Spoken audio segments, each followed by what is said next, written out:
성도 여러분 안녕하십니까? 2022년 8월 24일 수요 새벽 말씀 함께 나누겠습니다. 함께 나누실 하나님 말씀은 창세기 13장 1절에서 18절까지입니다. 본문에서는 아브라함과 조카 롯이 서로를 떠나는 사건이 기록되어 있습니다. 본문을 통해 성도는 예배를 통해 회복의 은혜를 누려야 함과 하나님에 대한 소망을 가지고 희생과 양보의 삶을 살아야 함에 대해 묵상하겠습니다. 첫째 묵상할 내용은 예배를 통해 회복의 은혜를 누려야 한다라는 것입니다. 본문 1절에 보시면 아브라함이 애굽에서 그와 그의 아내와 모든 소유와 롯과 함께 네겝으로 올라갔다라고 하였습니다. 애굽에서 불신앙으로 뼈아픈 실수를 경험하고 하나님의 은혜로 구원받은 아브라함은 애굽을 떠나 다시 가나안 땅으로 돌아오게 되었습니다. 본문 2절에 보시면 아브라함에게 가축과 은과 금이 풍부하였더라 라고 하였습니다. 애굽에서 돌아오는 아브라함은 가축과 은과 금이 풍부하였습니다. 그것은 고향 하란에서 가져온 재물과 또 애굽의 바로에게서 받은 것들 때문이라 할 수 있습니다. 본문 3절에 보시면 그가 네게브에서부터 길을 떠나 베델에 이르며 베델과 아이 사이 곧 전에 장막 쳤던 곳에 이르렀다라고 하였습니다. 애굽을 떠나 가나안 땅으로 돌아와 네게브 즉 이스라엘 동남부 쪽에 도착했던 아브라함은 다시 길을 떠나 베델과 아이 사이 곧 지난번 장막 쳤던 곳에 이르렀다라고 하였습니다. 이렇게 애굽에서 네게브를 거쳐 베델과 아이 사이로 이동하는 모습은 무대 위를 피해 여행하는 유목민들의 특징을 보여준다 할 수 있습니다. 본문 4절에 보시면 그가 처음으로 제단을 쌓은 곳이라 그가 거기서 여호와의 이름을 불렀더라 라고 하였습니다. 애굽을 출발하여 아브라함이 처음 장막을 쳤던 곳에 도착한 아브라함은 그곳에서 제단을 쌓고 여호와의 이름을 불렀습니다. 제단을 쌓고 여호와의 이름을 불렀다는 것은 하나님께 예배드렸음을 의미합니다. 왜 아브라함은 애굽을 떠나 네게브를 거쳐 지난번 처음 제단을 쌓았던 곳으로 돌아온 것입니까? 그것은 그곳이 가장 살기 편한 곳 때문은 아니었을 것입니다. 그것보다 거주하기 좋은 곳은 얼마든지 많았습니다. 그런데도 그런 곳들을 다 지나치고 처음 하나님께 제단을 쌓았던 곳으로 와서 그곳에서 여호와의 이름을 불렀다는 것은 아브라함이 여호와 하나님을 경배하고 예배하기 원했다라는 것을 보여줍니다.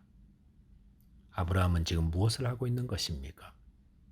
자신이 애굽에서 저지른 실수, 잘못에 대해 하나님께 회개하고 과거의 신실한 믿음을 회복하고 싶었던 것입니다. 성도는 믿음으로 사는 자입니다.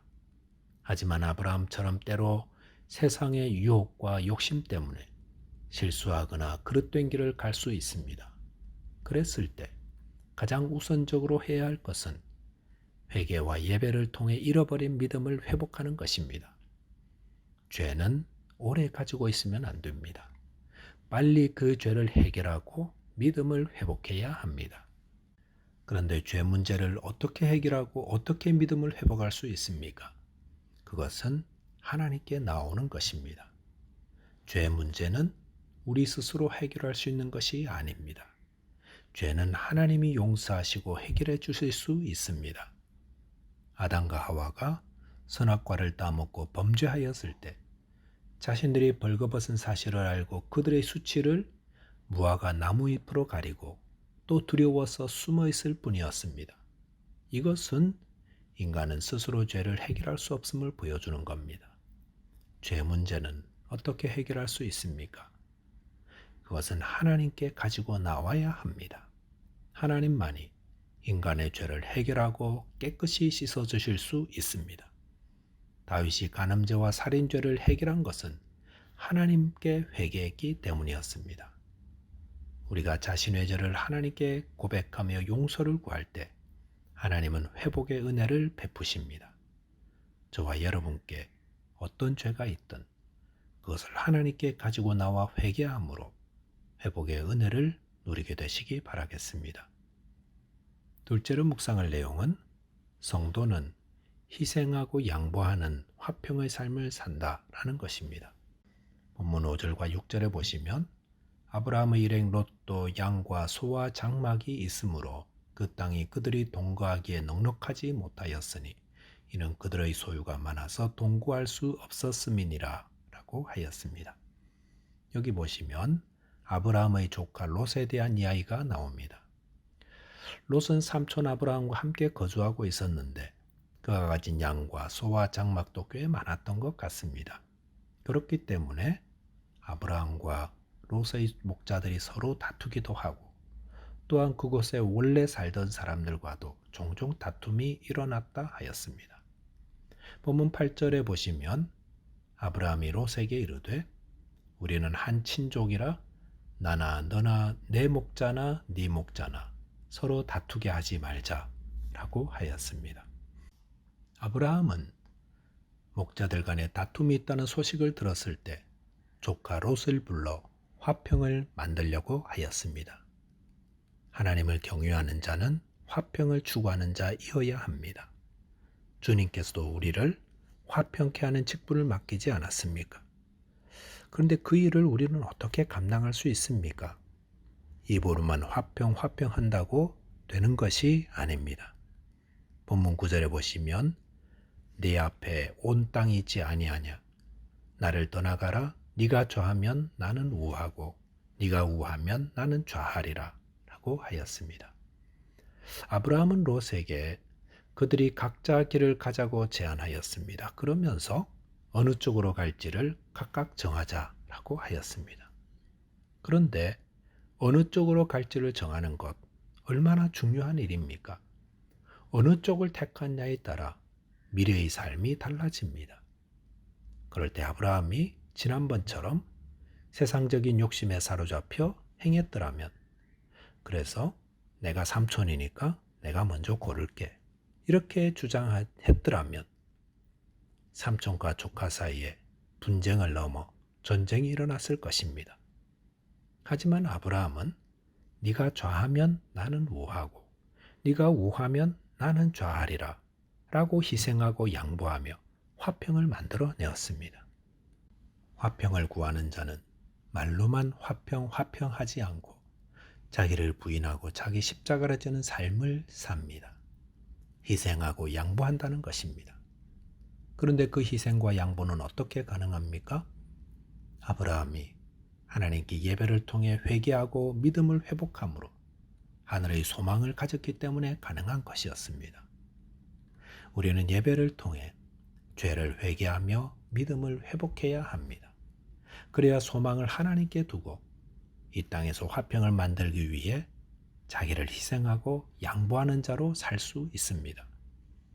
본문 14절, 15절에 보시면 롯이 아브라함을 떠난 후에 여호와께서 아브라함에게 이르시되 너는 눈을 들어 너 있는 곳에서 북쪽과 남쪽 그리고 동쪽과 서쪽을 바라보라. 보이는 땅을 내가 너와 내 자손에게 주리니 영원히 이르리라 라고 하였습니다. 롯이 떠난 후 하나님은 아브라함에게 그가 선 곳 사방의 땅을 그와 그의 자손에게 주겠다고 약속하셨습니다. 그리고 16절에 보시면 그의 자손으로 땅의 티끌과 같이 번성하게 해주시겠다고 하셨습니다. 예배를 통해 자신의 죄를 회개하고 또 믿음을 회복한 아브라함이 하늘나라에 소망을 두고 희생하고 양보하는 삶을 살 때 아브라함의 삶은 어떻게 되었습니까? 이 땅에서 빈털터리가 되고 비참한 자 되었습니까? 아닙니다. 오히려 하나님이 그를 위로하시고 그를 견고하게 세워주셨습니다. 그 결과 이 세상 부귀영화를 따라 소돔으로 갔던 롯은 후에 겨우 목숨만 건져 나오게 되었고 아브라함은 하나님의 복을 받아 더욱 번성하고 강하여졌습니다. 말씀을 정리하겠습니다. 성도 여러분, 모든 것이 하나님께 있습니다. 죄를 사하시는 분도 하나님이시요 소망을 하나님께 두고 살 때 복주고 번성케 해주시는 분도 하나님이십니다. 저와 여러분이 예배를 통해 죄를 회개하고 믿음을 회복하여 양보하고 희생하심으로 이 땅에서 화평을 만드는 자 되시기 바라겠습니다. 기도하겠습니다. 하나님 아버지, 저희에게 믿음을 더하여 주옵소서. 저희 죄를 사하시는 분은 주님이시오니 주님께 나와 회개하며 믿음을 회복케 하여 주옵소서. 저희 소망을 하나님께 두게 하시고 주님을 본받아 우리 이웃들에게 양보하고 희생하는 화평의 사람이 될 때 주님 저희를 또한 위로하여 주옵소서. 예수 그리스도 이름으로 기도하옵나이다. 아멘. 오늘도 믿음으로 승리하는 하루 되시기 바라겠습니다. 감사합니다.